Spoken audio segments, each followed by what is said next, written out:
Those are inspired by Ruth and Amrita, Sheila Shapiro, Sir Esther Malka, Shul Misachar, Allah Shalom. A week of learning. Alan Blumenfeld, memory of his father, Gershom ben Chaber, Pinchas HaKohen, Arol Shalom. A month of learning. Mark and Catherine Linder, memory of his mother, Yonah Bas Zalman Leib, Allah Shalom.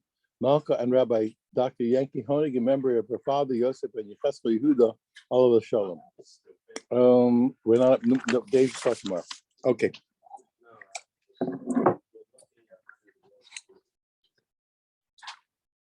Okay, we are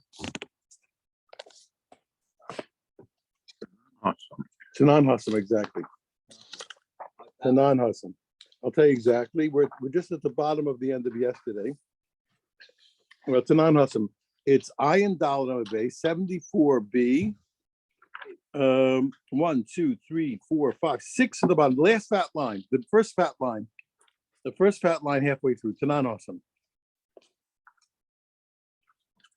You know that there's a law called Batei Arichoma. Batei Arichoma is an interesting rule. It's like a mini land law. You know the land. A person buys land in Eretz Yisrael, so he's really essentially paying a rental till the Shemitah year. There's something that's not the same, but it smacks of it, and that is if there's a house in a walled city.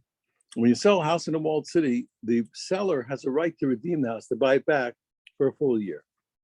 If he buys it back, anytime he wants, he can buy it back, and it's his. But if he doesn't buy it back at the end of 1 year, if he doesn't buy it back, then it's called chalut. It absolutely belongs to the buyer, and he can never get it back again. And even in the 50th year, even in the Jubilee year, it doesn't go back. So that's called the law of Batei Arichoma. So sometimes if a guy, sometimes the guy buys, he doesn't want the buyer to buy it back. He wants to get the house for perpetuity. So Tananos, we learned in Erchin, when it came to a person who sold a house in the walled city. So the point is like this, and obviously it was a city that was walled from the time of Yeshua. So Brishona, in the old days, it used to happen. People who bought would try and game the system. What would they do? Okay, what the guy would do at the end, the last day when the 12 months are up, to avoid the buyer hopping back his house in the last minute, they would hide Kadesh Yacholet, so that the house should go over to him permanently. So he's going to and say, figure we gotta put a stop to this. We can't let people game the system and stop the seller from getting his house back. That's the law of the Torah that he can. So Sheicholesh, what he's going to do, he's going to throw his money the lishka to a certain. Zahil made a certain room, and anybody could throw the money into that room. And that rule would be considered an acquisition to the buyer, the Eshover Sedos, and then since he bought it back, then the seller could go and just break down the door of the house and and go in.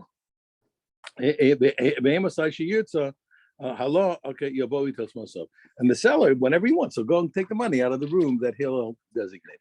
So now, Rava said, you see from the fact that he had to make a special rule to force this guy to get the money, must be what Hilo enacted.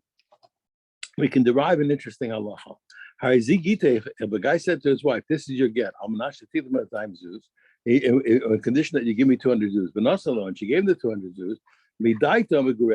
If she gave it to him and he willingly accepted it, then she's divorced. Al karcha, but she tried to force him to take it. She just shoved it so to speak into his pocket, so he didn't want it.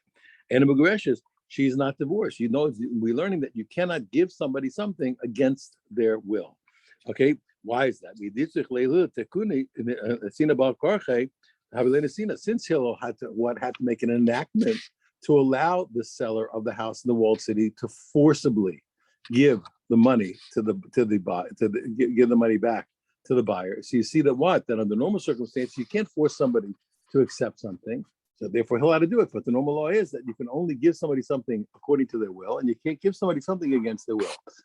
So therefore, like I just preempted, it says, therefore, that the implication is, under normal circumstances, when it's not the enactment of Hillel, giving a person something against the will is not a giving.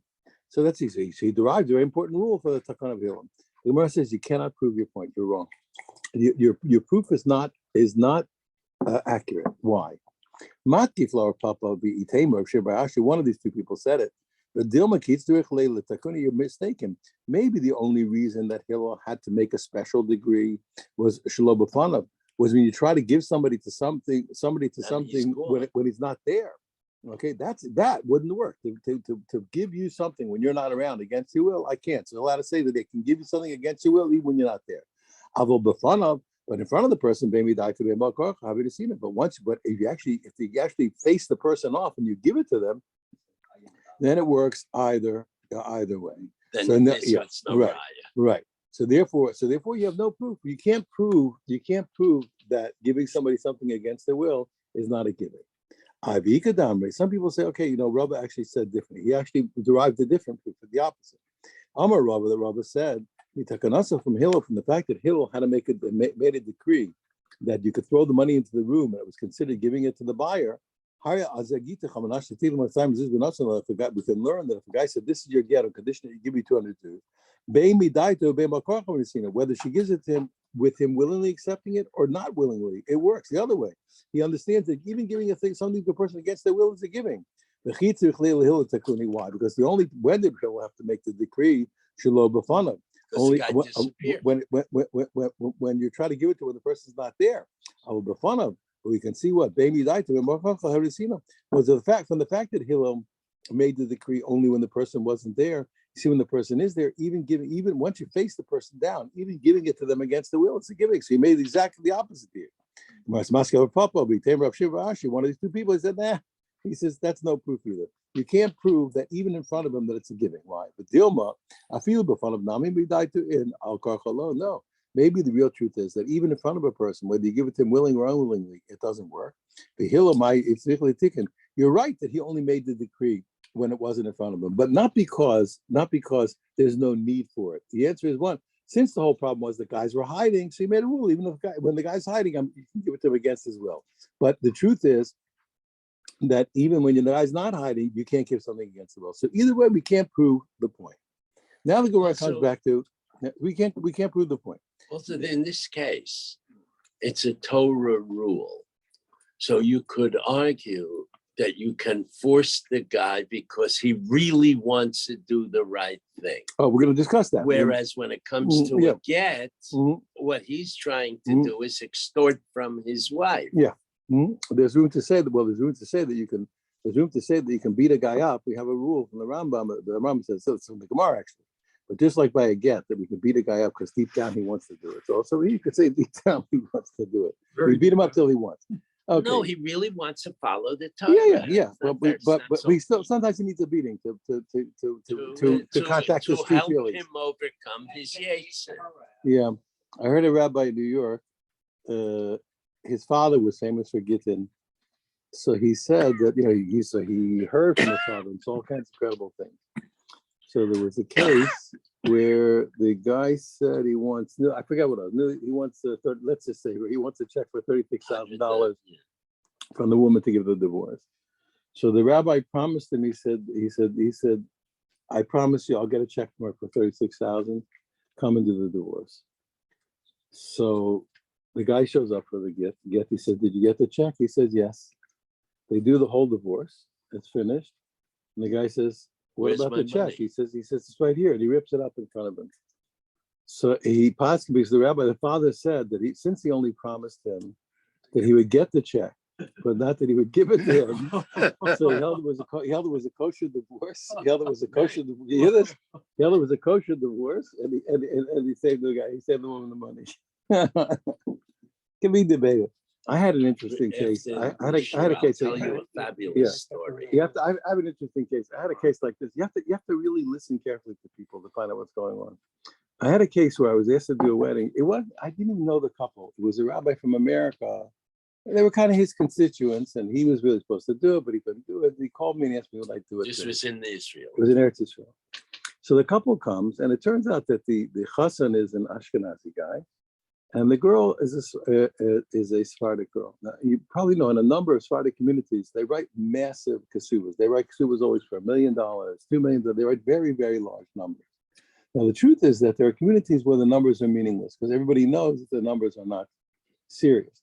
But in general, what you write is the obligation. So we get there. I get a call. I interview the couple, talk to him. The guy calls me up. He says he's very upset. I said, why? Because his potential is Kala. She says that he has to write the ksuba for $1 million because her father is very touchy, and if she's not going to get a ksuba for $1 million, he's going to stop the wedding. He's going to stop the wedding. So he says, listen, he says, I love the girl, but I can't obligate. I said, I'm not in that league. I can't obligate myself to $1 million. So I spoke to the Chassan and Kala. I said, listen, I said, there's no problem. You probably know that the Ramah in more than one place, the Ramah who the Ashkenaz and Paskin like, he holds in general that you don't write special ksubas. You shouldn't. Every girl should have the same ksuba. It's not nice. You don't do it. You want to write a specially expensive ksuba. So what you do is you leave the ksuba normal, but you write a private paper between you and the girl. You understand? So the ksuba, the ksuba that's read at the wedding is the same as all the other girls, but you write a private agreement. So I said, listen, there's no problem. I said, here's what we'll do.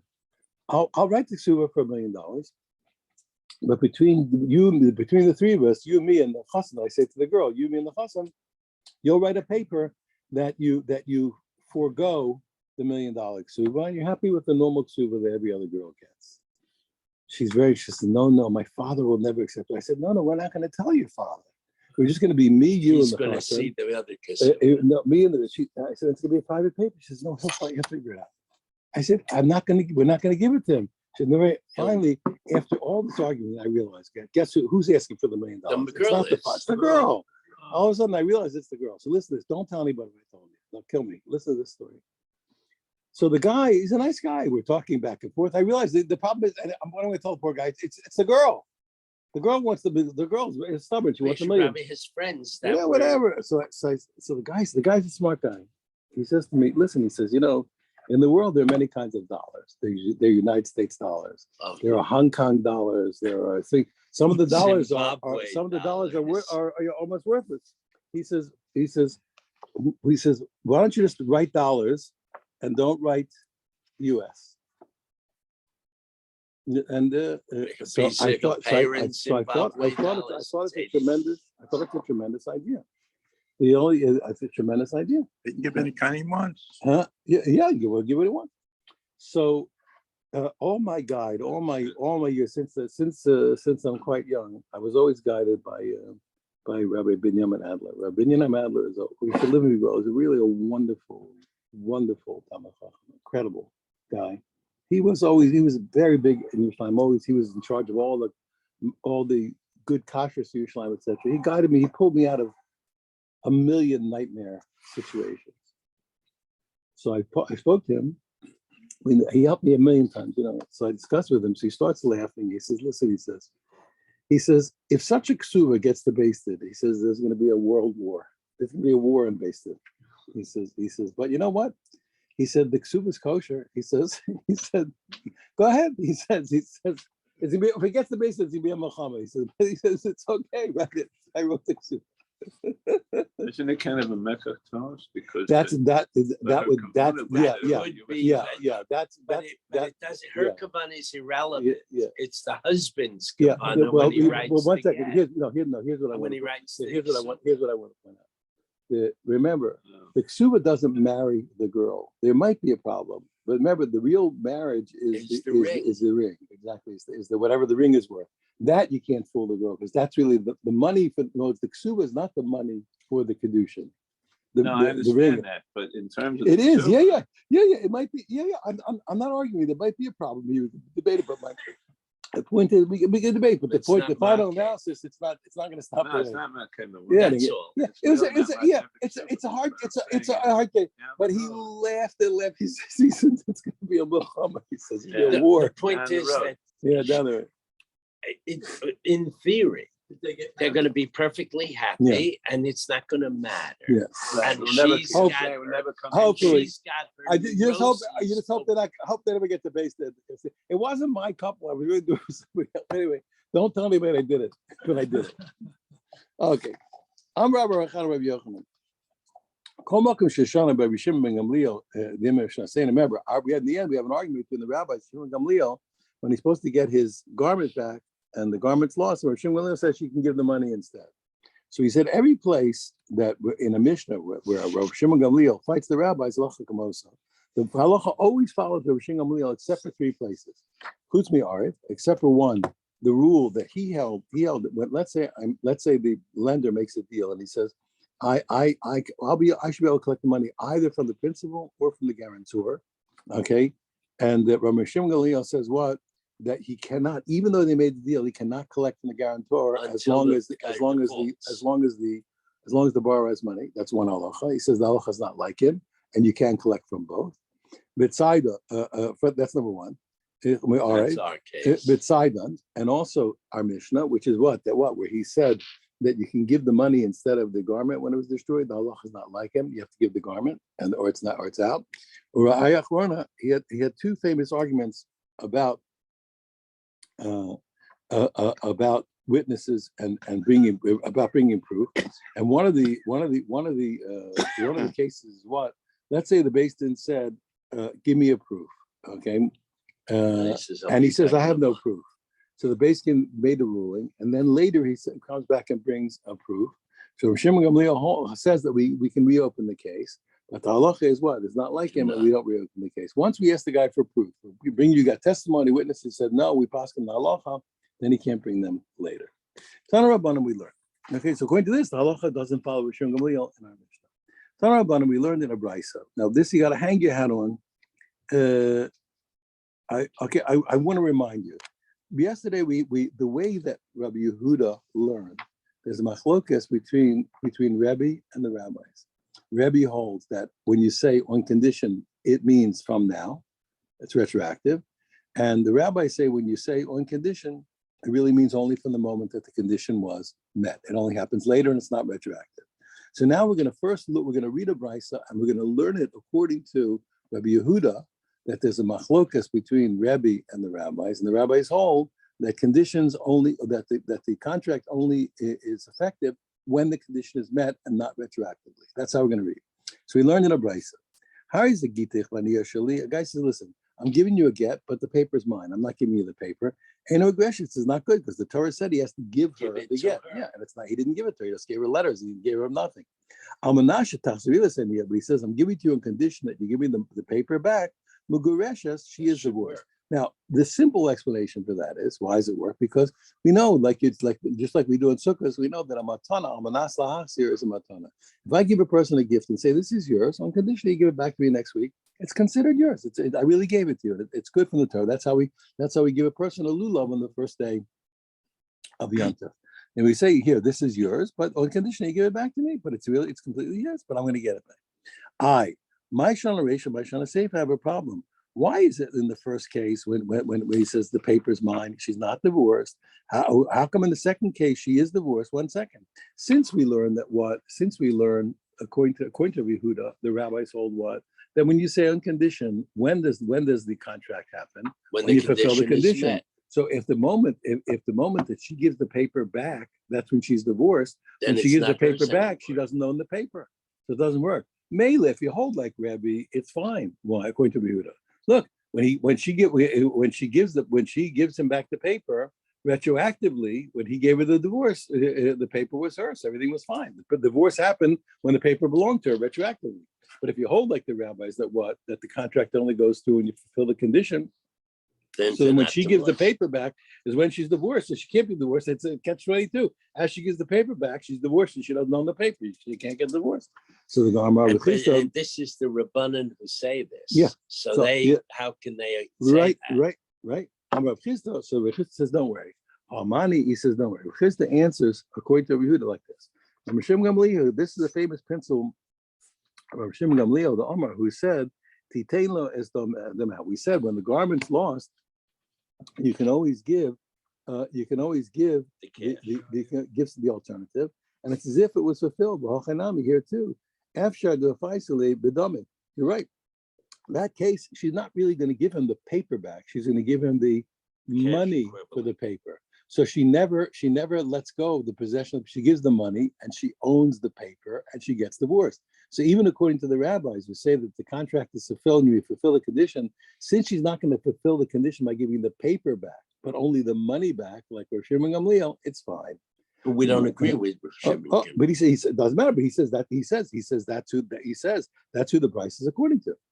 I maskif lo Abaya. Abaya said Rav Chisda. He says he can't answer that answer. Imor than Rosh Shimon Gamliel. Okay, when did Rosh Shimon Gamliel say that you can satisfy the condition by giving the money when the original article is no longer exist? Okay, even Rosh Shimon Gamliel never said that if the garment exists, you can give the money. So since the paper exists, you can't answer me here that she's giving the money and not the paper because of and the whole idea of Rosh Shimon Gamliel said when the garment was lost, she can give the money instead. But he says, when was that true when the garment's lost? Yeah, but if the garment is not destroyed, then even Rav Shimon Gamliel doesn't hold you can give an alternative. So since according to you, the paper exists and she's going to give the money, even Rav Shimon Gamliel says she can't give the money. So we're still stuck. If she's giving the paper back, she can't be divorced according to the rabbis. Abai says you're right. We have to really say it the other way. You're making a mistake. The Brisa is not according to Rav Shimon Gamliel, according to Yehuda, but Reb Meir. It's according to Meir. The Omar. Now, you know, the source for all of the conditions in the Torah is the famous deal that Moshe Rabbeinu made with Bnei Gad and Bnei Reuven and Chatzi Shevet Menashe. Gad and Reuven, half Menashe. He said, listen, if you guys will go and be a vanguard and fight with all the rest of the Jewish people to conquer Eretz Israel, then the land will belong to you. But if you don't, then the land will not belong to you. Where were they before that happened? Huh? You said that yesterday. Yeah, that's a new problem. But the point is, like, we learn the format, but you learn from there the formula of making conditions. Now, look, I'll say them all out now so we won't be surprised. One of them is what? It has to be double. You have to say, if this, yes, if that, no. If you don't say both, it doesn't work. Number two, the fulfillment has to be mentioned before the non-fulfillment. If you do it, yes. If you don't do it, no. You can't say if you don't do it, no. If you do it, yes. If you do it, yes. If you don't do it, no. Okay, that's another point. And also, you have to have also what's called Tanai Kodem Lamaisa. The condition has to be before the action. In other words, if you do it, the condition, yes, the transaction goes through. You can't say the transaction goes through if you do it. We said three things. It has to be doubled. The yes has to be before the no. And the fulfillment of the condition has to precede the transaction. If you do it, the deal goes through. So first the doing, then the deal. So he said three things. So he says what? So don't worry, you know what the difference is between the first case and the second case, okay? It's according to a mayor who holds Bain Tanai Kafel, that whenever you make a deal, you have to say both the yes and if no. If yes, yes, if no, no. And if you don't do both, then the entire condition is canceled. And it's as if the transaction was done with no condition. Well, why you have to say yes first? Do you know what that is? That's a philosophical. I'm not going to take time now. We can discuss it, but that's so far it's a decree from God. The hollow tonight. Here, what? Since the case of the Bryce was, he only said on condition that you give it back. He didn't say if you give it back, yes. If you don't give it back, no. So therefore, there was no condition. There was no condition, and therefore it goes through without any fulfillment. That's why it's good. You understand? Because it goes without any fulfillment. So she doesn't have to give it. Yeah. There was no condition. But Maski Flow Robert says, get out of here. He says, Taima de lo kafle tonight. You tell me what the whole reason was that he didn't double up the condition. So there was no condition. Al kafle tonight lo havigitim. So you tell me in the second case, but had he doubled it, it wouldn't be. Mikadi, it would still be a problem. He says, Kol tonight He says, what are you talking about? Where do we learn conditions from? We learn from like this deal of Bnei Gad and Bnei Reuven. Just like over there, what the condition has to precede the action. If you do this, then what? Then the get will go through. Here also what? Every condition, every condition, the condition has to come first, and then the action. Which would exclude our case. Why? The Maisa Kodum Dil Tanai. Because look what he said. He said, this is your get. The transaction goes through if you give me back the paper. So he made it the wrong way. So how can you tell me it's good? Even if he had doubled, it would still be no good because he put the action before the condition. Elamar Rabbi says, here's why it's good in the end. Mishum Maisa Kodum Tanai. That's what it's like I said here. Because since he put the transaction before the condition, it's that you can't do that, and there was no condition. Therefore, she never had to give it back, and it's a good get.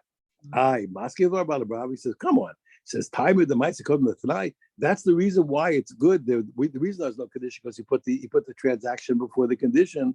Hard tonight the mice, but had he put the condition before the transaction, okay, Lord, we get it wouldn't be a get, it would be no good because she didn't really give it back.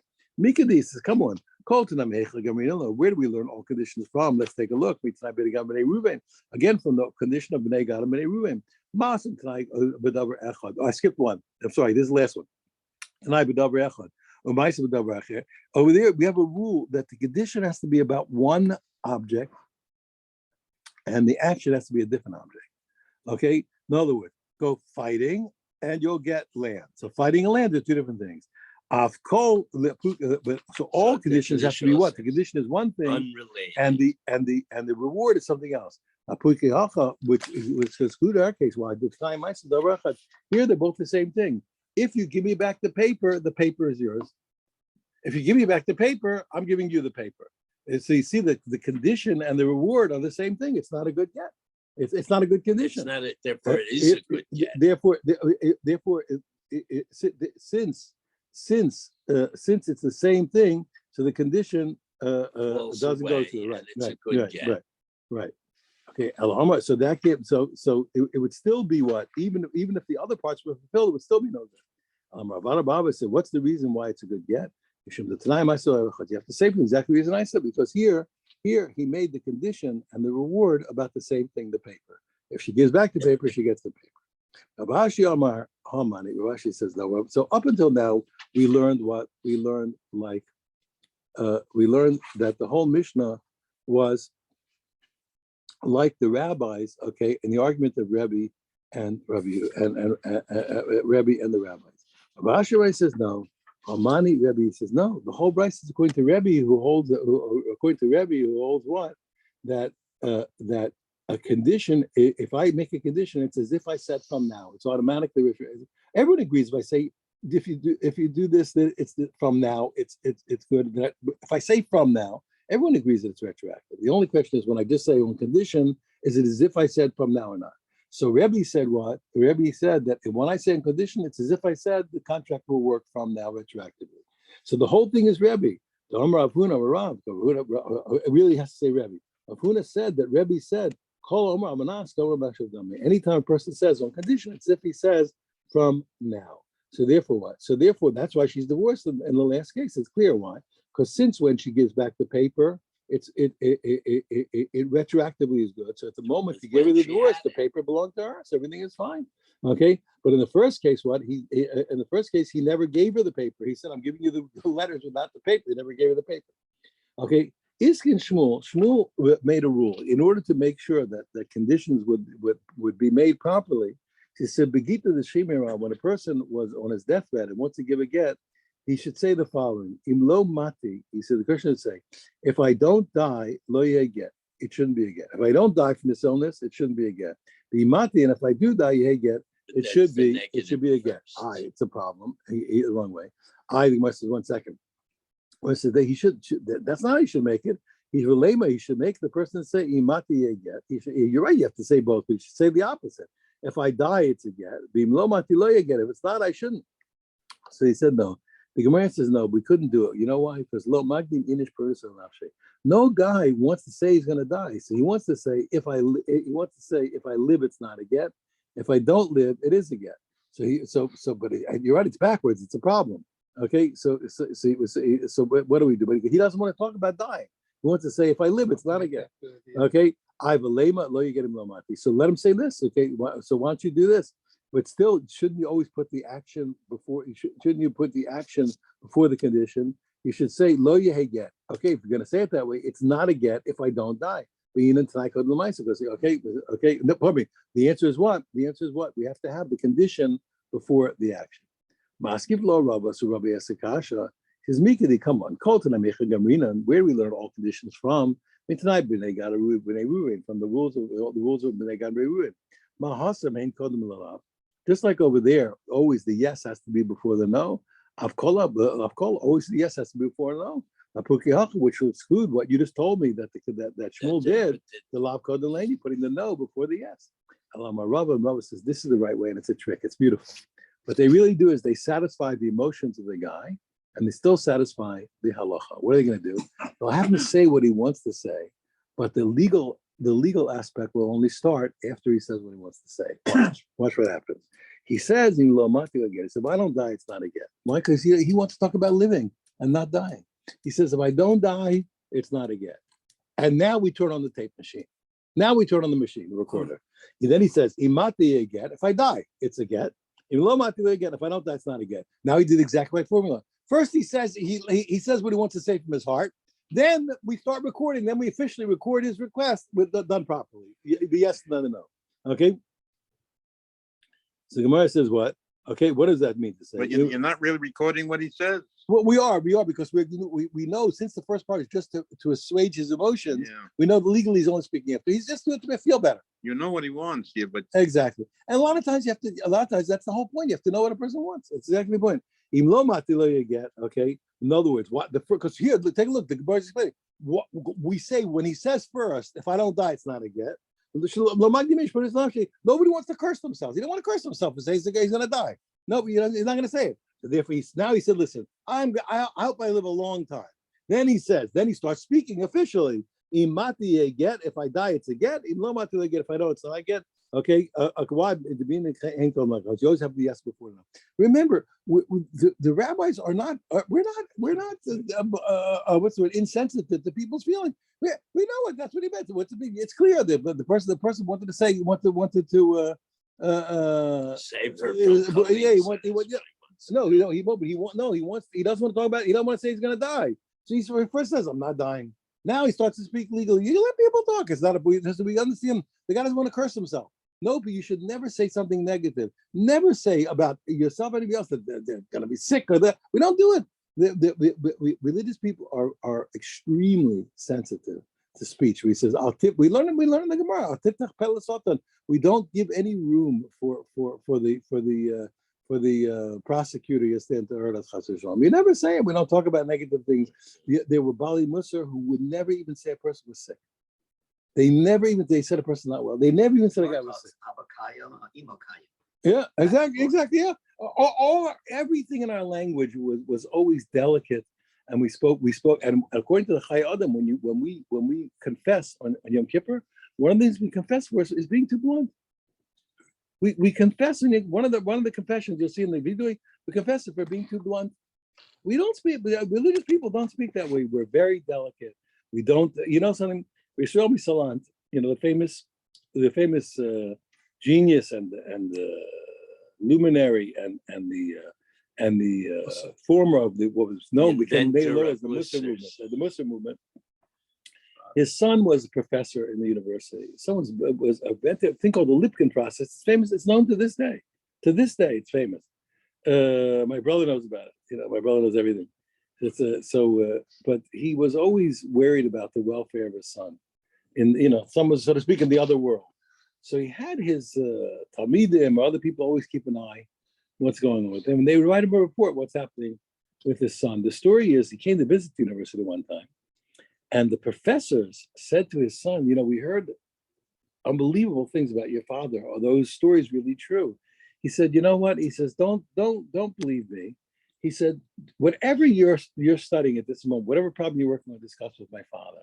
And they did, and he spoke with them. They were so impressed.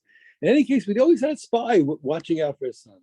So unfortunately, his son passed away. And the report that he got from his spy was the following. It said, for a whole week already, or whatever it says, your son hasn't eaten any paspalt or any bread, baker's bread. You're allowed to eat bread of a kosher bread of a non-Jewish homeowner, you're not allowed to eat. That's called pasak. But bakery bread, the bread of a baker is fine. It's fine. There's some people who are more stringent and they won't even eat baker's bread, but kosher bread from a baker is 100%. The rabbis don't forbid us to eat it. You want to be particularly meticulous, so they don't. But of course, but for sure, a person is allowed to eat kosher bread from a non-Jewish source, non-Jewish baker. And the Ramah says, our post, the Ramah for that Shazim, 10 days of tshuva, it's good to be stringent and not eat bread from, not to eat baker's bread. That's not baked by Jews. But all the time, so the spy wrote back, I can't remember the amount of days, but something says, it's so good. He says, already a whole week your son hasn't eaten Your son hasn't eaten baker's bread. He knew it wasn't alive because there was no Jewish bread in the town. He knew that all there was. He just said, whole day, say that was what he told him at his son died. So that means that he didn't eat. Yeah, right? yeah. He didn't eat. He didn't eat it. And that's the point. We're very, very careful about how we speak, and that's a beautiful thing. I for years and years I traveled a lot. I always had to travel with the yeshiva, and one time, pardon me, I was in an airport. I came to a bathroom, and this very wealthy businessman there. I don't know if you ever saw a good suit. A good suit in the shoulder has more material than my whole suit has. These guys, they buy suits for $2,000-$3,000 a suit. You look at the shoulder got more material than my whole suit has. You understand? So I'm standing next to these two guys, and I'm looking at they look very wealthy, and this suit, I'm telling you, I see the guy's shoulders standing next to me. So I look, I said, this guy's got a very expensive suit. I'm thinking this guy's very wealthy. And then the two guys start to speak, and such filth comes out of the guy's mouth. You pardon me. I looked at the toilet. I looked at the guy's mouth. I'm trying. It's not much. There's no. Yeah. I don't. What am I doing over here? And I thought to myself. I said, you know what? I like my suit. I said, I'll keep my suit. Thank you very much. I don't need that. What good is it? I said, what good is that suit? And the answer is that Jewish people are extremely makpid on their speech, and that's why a person will say such and such a person. The Gemara says here. You see, the Gemara says when the Gemara talks about God forbid that maybe that the Jewish people would have difficulty. It always says what the enemies of Israel. This will happen to the enemies of Israel. There won't be one enemy of Israel left. Really, what it's talking about a rebuke to the Jews, but they don't want to say it. We don't do it. We don't do it. Jewish people are careful, and and I told you because the book Shmir Salashon, that's the companion book to the Chafetz Chaim, and the book Shmir Salashon. The Chafetz Chaim points out that speech represents the loftiest part of ourselves, the part that's closest to God. In Bereshis, when the Torah reports that Hashem gave us a nefesh chaya, He gave us a living spirit. Unkalish translates ruach malala, a speaking spirit, the ability to form concepts with words. It's a gift beyond all reckoning. It's what it gives us all of our wisdom and all of our closeness to God. It's an incredible gift. So we would never want to use that holy thing. Speech is so holy. We never want to use it. God forbid, certainly to use an unclean way or a filthy way, but even in ways that are not dirty, but are indelicate, are insensitive. We don't do it. We just never speak that way. We don't do it. Okay, that's what I mentioned. Now we do this following. Okay, this is a very interesting problem of conditions. Once we're on the subject of conditions, here we are. Okay, so okay, listen, this is your get on condition that you serve my father. You take care of my father. This is your get on condition that you nurse my son. So how long does she have to nurse the child? 2 years. One opinion is that nursing a baby needs 24 months to be nursed. Yehuda Mary says, okay, this says no. The normal nursing of a baby is only 18 months. So she has to nurse for 18 months. Mesa ben or Mesa av is a get. But if the son dies, okay, before the 2 years, let's say, or the father dies, okay, it's a good get. Why? Because since he didn't say literally 2 years or whatever, as long as she did it, it's good enough. If she says this is your get on condition that you serve my father for 2 years, he didn't say it's time. He said what? 2 years. Serve my father for 2 years. On condition that you nurse my child for 2 years. Then the son dies. The father says, listen, the father says, I don't want it, shalom, my father, even if he's not angry. Certainly if he's angry, but even if he's not angry, he just says, I don't need it. I don't need you to serve me. Certainly if he's angry, but even if he's not angry, ain't no get. It's not a good get. Okay. So now, that's what he said. So once he specified the time, if she doesn't fulfill the time, it's not good. He says what?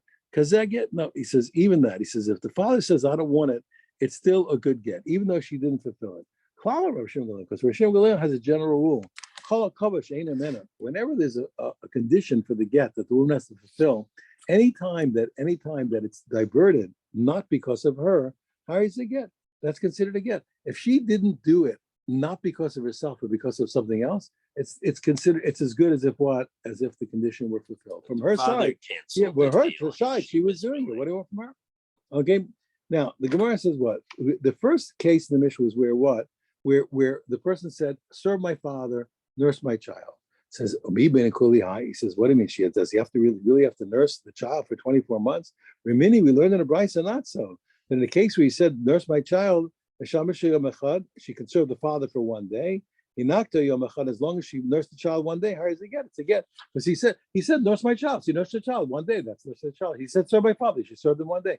Our Mishnah is assuming what? Serve my father as long as he Is needs. Nurse my child as long as the child needs. Now the Bryce is saying no. Serve my father, serve him a little bit, and it's done. So nurse my child a little bit, and it's done. So it's a direct contradiction between the Brisa and the Mishnah. Rav Chisda Akasha. Rav Chisda said it's not a kasha. Harabana Rabbi Shimon Gamliel. He says there's no contradiction. Although we're going to see that one is the opinion of the Rabbana, and one is the opinion of Shimon Gamliel. Remember, Shimon Gamliel said what? That you don't have to give back the exact garment. The condition of the garment, you can give instead of the garment, you can give what? You can give money. Masnisen, our Mishnah that said what? That when she said my father, she meant as long as the father needs. When she said my kid, it meant as long as the kid needs 2 years. Okay, Rabbi Shimon Gamliel. That's the opinion of Shimon Gamliel, because he says what?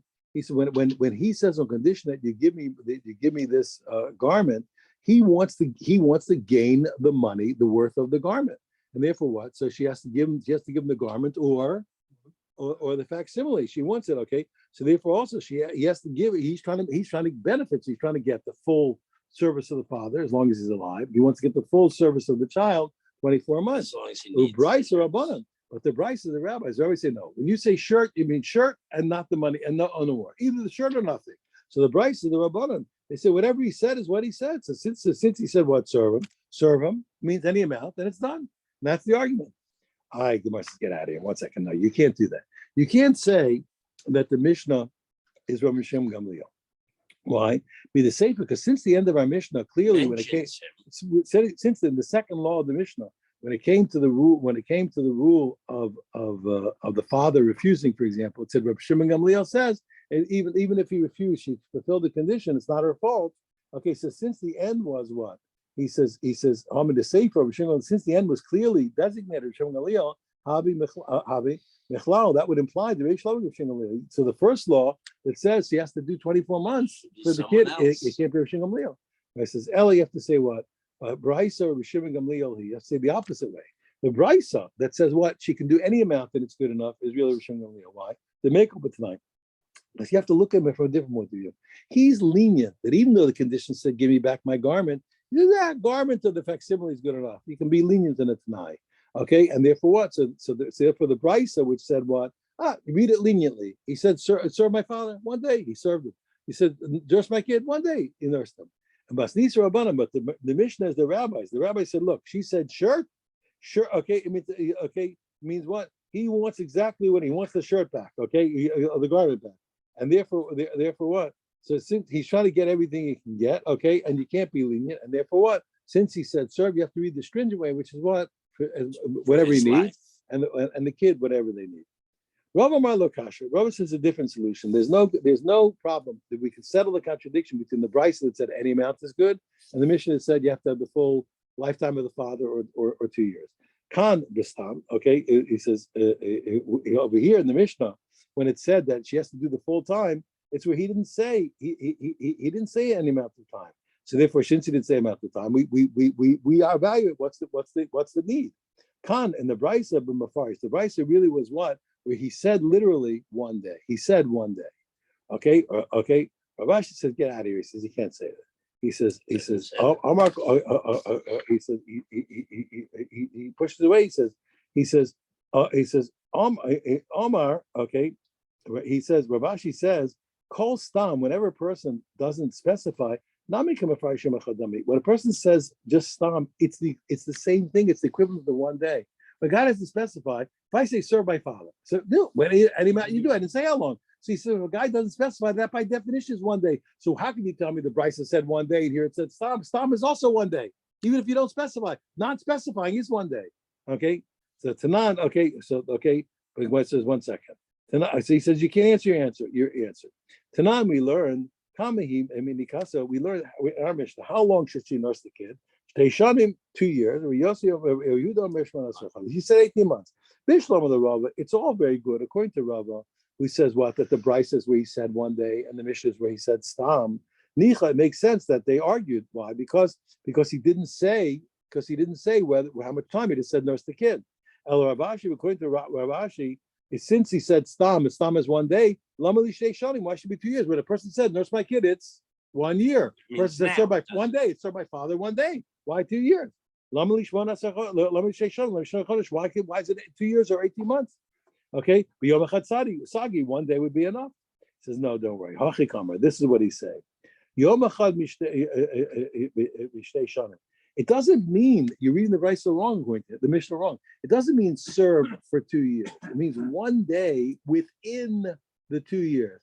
Anytime she serves them within the 2 years that the kid needs to nurse, it's good enough. Okay, but she nurses the kid a day. 1 day, second 2 years have passed, then she first nurses the kid, even though the kid still wants to nurse. It's not nursing. Why? Because nursing is the time the kid needs it, which is 2 years, which is 2 years, right? Because that's what the guy meant. Because he meant what the kid needs. Okay, the low. But if she nurses 1 day after the 2 years, but it's no longer the need of the kid, it doesn't work. Or according to the second opinion, how long does the kid need to nurse? 18 months. So if she nurses the kid any 1 day in the 18 months, it's good enough. Lapuki, to the exclusion, if it's after 18 months, the low. Even though we did it 1 day and the kid wants to nurse, it's not considered a fulfillment of the condition. The Gemara says, come on, get out of here. Says, how can you say that? We learned in the end of our Mishnah, this is your ghetto condition that you serve my father for 2 years. He specified. The condition that you nurse my child 2 years. He said specifically, and the kid died. And if the father said, I don't want you to serve me, even if he wasn't angry, ain't no get, it's still no get. Bishlam and the Rava, that all makes sense according to Rava. That why the two cases are different. In the second case, it's not a get. In the first case, it's a get. Okay. Reisha b'delo parish, because the first part was he never specified a time limit. How long? Okay. And therefore, as long as she did what she had to do, it's fine. Seifa get the parish, but the Seifa is where he said 2 years. So once he said 2 years, he demanded 2 years and nothing less. That's good according to what? To Rav. Ravashi, according to Ravashi, who says what? That even in the ratio, it was only 1 day. My shana ratio, my shana Seifa. Why should we different in the ratio and the Seifa? Where says Kasha, indeed. That's a good question. Remember, I mentioned to you a book called the Darkei Tshuva. I told you that was like a famous book. Everybody used to have it around. It was by the God of Bunkach. Yeah. So he told you. So one of the things there, you have to notice that there became a fashion that all of a sudden became popular wisdom that nursing makes kids dumb, and nursing makes kids stupid. And the quicker you wean the child, the sharper the kid is going to be. So it became a fashion among the women to try and quickly wean the kids. So they wanted the kids to be sharp, so they started doing it. The rabbis went crazy, and I said, "I stop it." They said, "Don't outsmart God." He said, "This food that you give to the child is the best thing for the child. And this is the need of the child. Don't worry, nurse the kid. Stop it. Don't stop trying to outsmart God. Nurse the kid, everything will be fine." My mother to this day is upset because when I was born, the fashion in America had changed, and they decided that nursing was primitive, and that no women should nurse their child. They should only bottles and sterilization. And my mother was crying. She wanted a nurse, and they told her, you know what they said? They said only monkeys do that. They said only monkeys. That's what they told my mother. My mother to this day is upset. They embarrassed her. She was a kid. They said only monkeys do that. That was the story. Anyway, now they have special nurses that help teacher. Yeah, people learn. Hey, but Chazal was my pay. You don't have to outsmart God. Hashem made this way for you. Have a wonderful day. So I'll tell you a terrific story. There's a Rabbi Green, just explain the difference between kasha and teku. What's the difference? Okay, teku means. Here's the point. I'll explain. Give me 1 minute, just I'll explain slowly. You remember I told you that the Gemara rarely deals with things that can be proven. Why? Because something that can be proven is not interesting. You understand? There's no need, we don't need to discuss it. You'll prove it, and it's over. So the majority of all of our learning in Gemara are points that cannot be directly proven. So in order to come to a logical conclusion, we're going to have a contest. We're going to have to make an array of arguments pro, an array of arguments con. Okay. Now, if I can't disprove something, which is the best way to get rid of it, I prove that it's false. I get rid of it. The best way to get rid of something is to if a guy's threatening you, kill him. The best way is just here, neutralize the guy, put a gun to it, kill the guy. The best way to get rid of a threat is to annihilate it. Okay. So the best way, if I want to disagree with the thing, the best thing I can do is just prove that it's wrong. Period. Okay, but since I can't do that, what do I do instead? So I throw dirt at it. What do?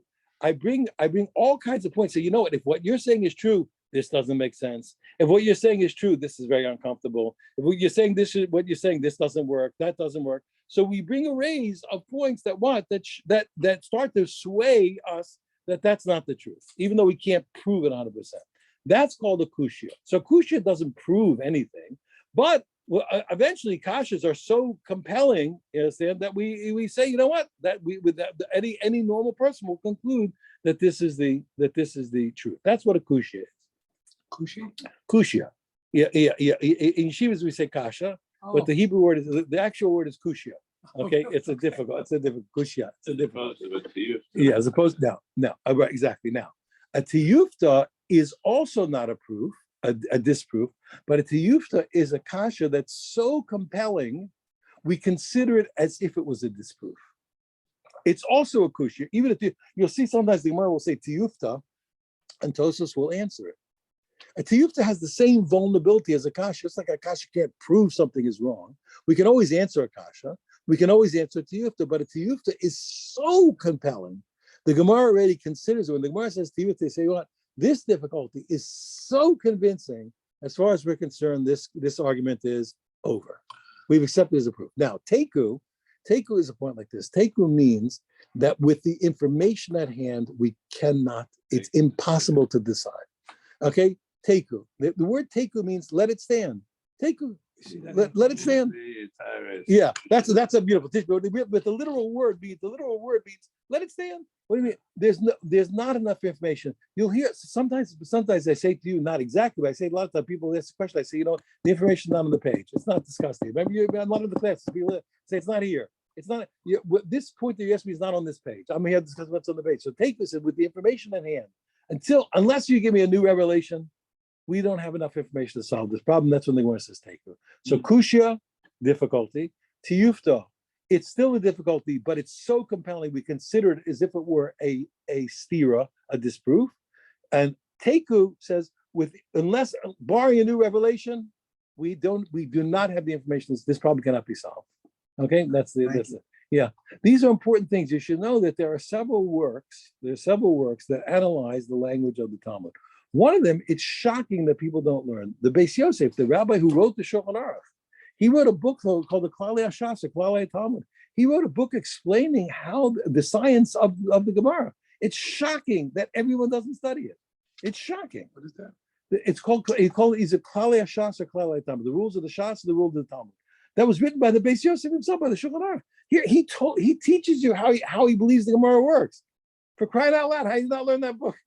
He's still impressed. Yes, yeah. That's the base. Rabbi Yosef Karo, the Beis Yosef. Rabbi Yosef Karo, the author of Shulchan Aruch. Yeah, he wrote it. But there are many books like that. There's the Steichem. There's so many books, a lot of books that I can mention. I have them on my shelves. A lot of books. Okay, but anyway, okay, good. So it's good to ask about the languages of the Gemara. I'm pointing at you over there. Have a wonderful day.